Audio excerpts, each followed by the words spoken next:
আসসালামু আলাইকুম রহমতুল্লাহি ওয়া বারাকাতুহু। বিসমিল্লাহ ওয়াসসালাতু ওয়াসসালামু আলা রাসূলিল্লাহ ওয়া বা'দ। প্রোডাক্টিভ রমাদানের আজকের আলোচনায় সবাইকে স্বাগত জানাচ্ছি। আজকে আমরা আলোচনা করব রাসূলুল্লাহ সাল্লাল্লাহু আলাইহি ওয়াসাল্লাম রমাদানে যেই তিনটি কাজ করতেন, খুবই গুরুত্বপূর্ণ। আমাদের রমাদানকে আমরা কেবল কী বানিয়ে ফেলেছি, কেবল খাদ্য, অথবা আমরা ইফতারে কী খাবো, সাহারিতে কী খাবো, এবং আমরা সামনে ঈদ চলে আসছে, ঈদের জন্য কী কেনাকাটা করব, এগুলো নিয়ে আবার অনেকে তো এই সময়গুলোকে গসিপিংয়ের মাধ্যমে অথবা সোশ্যাল মিডিয়া সার্ফিংয়ের মাধ্যমে আমরা সময়গুলো কাটিয়ে দিই, কারণ রমাদানের সময় ব্যয় করতে হবে, তো এরকম একটা মানসিকতা আছে। কিন্তু রাসূলুল্লাহ সাল্লাল্লাহু আলাইহি ওয়াসাল্লাম রমাদানে আসলে কী করতেন? আমরা সহিহুল বুখারীর একটি হাদিস, যেটি আব্দুল্লাহ ইবনে আব্বাস রাদিয়াল্লাহু তাআলা আনহুমা বর্ণনা করেছেন, রাসূলুল্লাহ সাল্লাল্লাহু আলাইহি ওয়াসাল্লাম রমাদানে তিনি যা করতেন তার সারাংশ দিয়ে তিনটি কাজ তিনি করতেন। একটা হচ্ছে রাসূলুল্লাহ সাল্লাল্লাহু আলাইহি ওয়াসাল্লাম আল্লাহর ইবাদতে নিজকে নিমগ্ন করতেন, মনোযোগী করতেন, কেবল আল্লাহ সুবহানাহু ওয়া তাআলা ইবাদতের প্রতি তার নিজকে তিনি নিমগ্ন করে রাখতেন, এবং এটিকে আমরা দেখি রমাদানের শেষের দশকে রাসূল সাল্লাল্লাহু আলাইহি ওয়াসাল্লাম এতেকাফ করতেন। কিন্তু আমরা এটাকে এতেকাফ না করে আমরা এটাকে কাপ, মানে আমরা কেবল খাবো, মানে পেয়ালা ভর্তি খাবো, এরকম ইটিং এর রমাদান আমরা বানিয়ে ফেলেছি। এটাকে রমাদান অফ ফাস্টিং না বানিয়ে আমরা এটাকে রমাদান অফ ফিস্টিং বানিয়ে ফেলেছি, মানে প্রচুর পরিমাণ খাবারের আইটেম সেখানে থাকবে। এবং আপনারা দেখেন রমাজানে কী পরিমাণ বেচা বিক্রি হয়, খাদ্যের আইটেম এত পরিমাণ বেচা বিক্রি হয়, কারণ আমরা কেবল খাদ্য নিয়ে ব্যস্ত থাকি। এবং আমাদের বোনেরা দেখুন, তারা রান্নাঘর থেকে তারা বের হয় না, কারণ আমাদের ডাইনিং টেবিলে সেখানে কমপক্ষে 20-30টা আইটেম থাকতে হবে, এগুলো যোগান দিতে, এগুলো সরবরাহ করতে, এগুলো তৈরি করতে সেখানে তাদের সময় যায়, আর আমরা খেয়ে আমাদের সময়গুলোকে কাটিয়ে দিই। অথচ রমাদানে রাসূলুল্লাহ সাল্লাল্লাহু আলাইহি ওয়াসাল্লামের, আপনি তো জান রাসূলুল্লাহ সাল্লাল্লাহু আলাইহি ওয়াসাল্লাম রমাদান না, কেবল অন্য সময়গুলোতে রাসূলুল্লাহ সাল্লাল্লাহু আলাইহি ওয়াসাল্লামের ঘরে মানে কমপক্ষে পরপর 2 মাস, মানে 3 চাঁদ ওঠার সময়ে কোনো চুলা জ্বলত না রাসূলুল্লাহ সাল্লাল্লাহু আলাইহি ওয়াসাল্লামের ঘরে। এটা তো স্বাভাবিক হিসাব। এর কিন্তু আরও অনেক হিসাব আছে। রাসূলুল্লাহ সাল্লাল্লাহু আলাইহি ওয়াসাল্লাম হয়তো আয়েশার ঘরে গিয়েছেন রাদিয়াল্লাহু তাআলা আনহা, বলেছেন কোনো খাবার আছে কিনা, বলে না কোনো খাবার নাই।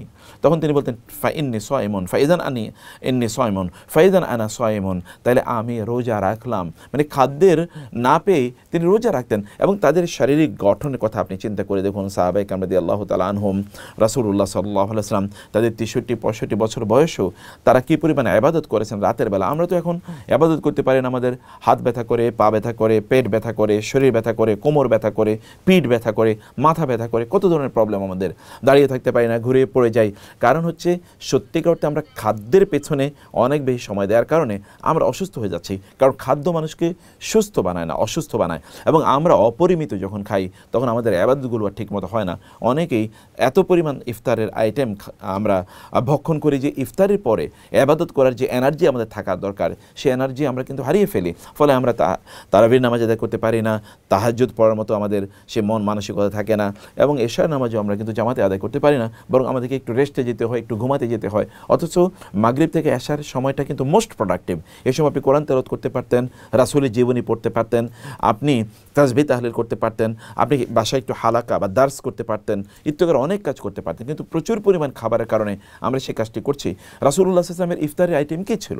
তিনি কেবলমাত্র কয়েক ঢোক পানি খেতেন, অথবা বেজোর পরিমাণ খেজুর, সেটি 1টি বা 3টি খেজুর খেতেন, মানে আল আসওয়াদান, কেবল খেজুর এবং পানি দিয়ে তিনি ইফতার করতেন, এবং এর মাধ্যমে তিনি প্রচণ্ড প্রোডাক্টিভ থাকতেন। অতএব আমাদের এই রমাদানটা আমরা কেবলমাত্র ইবাদতের রমাদানে যেন পরিণত করি, এটাকে যেন আমরা কেবল ইটিংয়ের রমাদানে পরিণত না করি। এটি 1 নম্বর কাজ। রাসূল তাই করতেন। এমনিতেও তিনি কম খেতেন, রমাদানে আরও কম খেতেন রাসূলুল্লাহ সাল্লাল্লাহু আলাইহি ওয়াসাল্লাম। সাহরিতেও কেবল তিনি খেজুর খেতেন এবং পানি খেতেন। মানে এইভাবে রমাদানকে উদযাপন করা। রমাদান তো শাহরুল মুওয়াসাত। আপনি যদি প্রচুর পরিমাণ খান, রমাদান আমাদের ওয়েট বাড়ে, অথচ আমাদের ওয়েট কমার কথা ছিল, মানে এটা হওয়ার কথা ছিল, কেবল আমাদের শরীরের ওয়েট না, আমাদের মানে গুনার ওয়েটও কমার কথা ছিল। কিন্তু আমাদের ওয়েট কিন্তু কোনোটাই কমে না, গুনার ওয়েটও কমে না এবং আমাদের শরীরের ওয়েটও কমে না। এই রমাদান যেন আমাদেরকে খাদ্যাভ্যাস যেন আমরা পরিবর্তন করতে পারি, এটি রাসূলুল্লাহ সাল্লাল্লাহু আলাইহি ওয়াসাল্লামের 1 নম্বর সুন্নাহ। 2 নম্বরে রাসূলুল্লাহ সাল্লাল্লাহু আলাইহি ওয়াসাল্লাম রমাদান জুড়ে তিনি কি করতেন?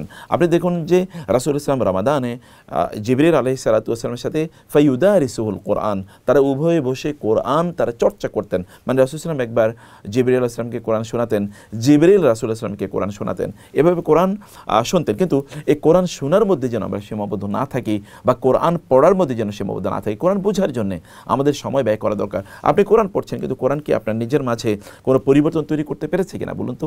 আমরা কোরআন আমাদের চরিত্রের কতটুকু পরিবর্তন করতে পেরেছে? আমরা কোরআন আমাদেরকে যেই কথাগুলো বলেছে সেই কথাগুলোকে আমরা ঠিকমতো পালন করছি? আচ্ছা, রমাদানে আপনার মধ্যে কতটুকু পরিবর্তন হয়েছে? আমরা দেখবেন যে রমাদানে আমরা খিটখিটে মেজাজের হয়ে যাই, রমাদানে আমাদের শব্দ চয়ন ঠিক থাকে না, রমাদানে আচরণ ঠিক থাকে না অন্যের সাথে। আপনি রমাদানে দেখবেন লোকেরা মারামারি করছে পর্যন্ত, এবং তারা খুবই মানে রাফ হয়ে যাচ্ছে। আপনি যদি কাউকে জিজ্ঞেস করেন রমাদানে মানে আব্দুর রহমানের আচরণ কেমন, না আর তার আচরণ তো খুবই খারাপ, সে তো খুবই এজিটেটেড থাকে, খুবই রাগান্বিত, অ্যাংরি থাকে রমাদানে সব সময়। অথচ রমাদান এসে আপনাকে শান্ত করার জন্য। রমাদান তো এটি মূলত রাগ আসে হচ্ছে শয়তানের পক্ষ থেকে, শয়তান আগুনের তৈরি, এই কারণে রাগও আসলে একটা আগুনের বহিঃপ্রকাশ। শয়তান তো বন্দী, তারপরও কেন এত রাগান্বিত আপনি হচ্ছেন? তার মানে ইউ আর হ্যাবিচুয়েটেড, যে আপনি রাগান্বিত হয়ে কথা বলছেন, রাগান্বিত হয়ে আপনি কাজ করেন। এ কারণে আপনি রমাদানে জিজ্ঞেস করুন আপনার স্ত্রীকে যে আমার আচরণকে একটু পরিবর্তন তুমি দেখতে পাচ্ছ? আপনার সন্তানদেরকে জিজ্ঞেস করুন, তুমি কি আমাকে একটু মনে করছো যে আমি তোমাদের সাথে আগের চেয়ে একটু সুন্দর করে কথা বলি? আপনার ফ্রেন্ডদেরকে জিজ্ঞেস করুন, আপনার কালিগদেরকে জিজ্ঞেস করুন, আপনার কাজিনদেরকে জিজ্ঞেস করুন, আপনার স্ত্রীকে জিজ্ঞেস করুন, আপনার স্বামীকে জিজ্ঞেস করুন, পাড়া প্রতিবেশীদের সাথে একটু কথা বলে দেখুন, নিজকে এক্সপেরিমেন্ট করে দেখুন যে রমাদানে আপনার চরিত্র মানে আপনার আচরণ সুন্দর হয়েছে কিনা, কোরআন আপনার মধ্যে প্রভাব তৈরি করতে পেরেছে কিনা, কোরআন আপনার মধ্যে আচরণগত পরিবর্তন আনতে পেরেছে কিনা। যদি তা না আনতে পারে তাহলে বুঝতে হবে যে রমাদান সত্যিকার অর্থে আমরা সেভাবে পালন করতে পারিনি। রাসূলুল্লাহ সাল্লাল্লাহু আলাইহি ওয়াসাল্লাম কি বলেননি এ কথা যে যদি তোমাদের সাথে কেউ ঝগড়া করতে আসে বা তোমার সাথে মূর্খের মতো করে আচরণ করে, তাহলে তুমি বলবে ইন্নী সাইমুন, আমি রোজাদার। তাহলে রমাদান তো আমাদেরকে সত্যি করতে পরিশীলিত আচরণের অধিকারী বানানোর জন্য এসেছে। রাসূল সাল্লাল্লাহু আলাইহি ওয়াসাল্লাম তাই করতেন রমাদানে।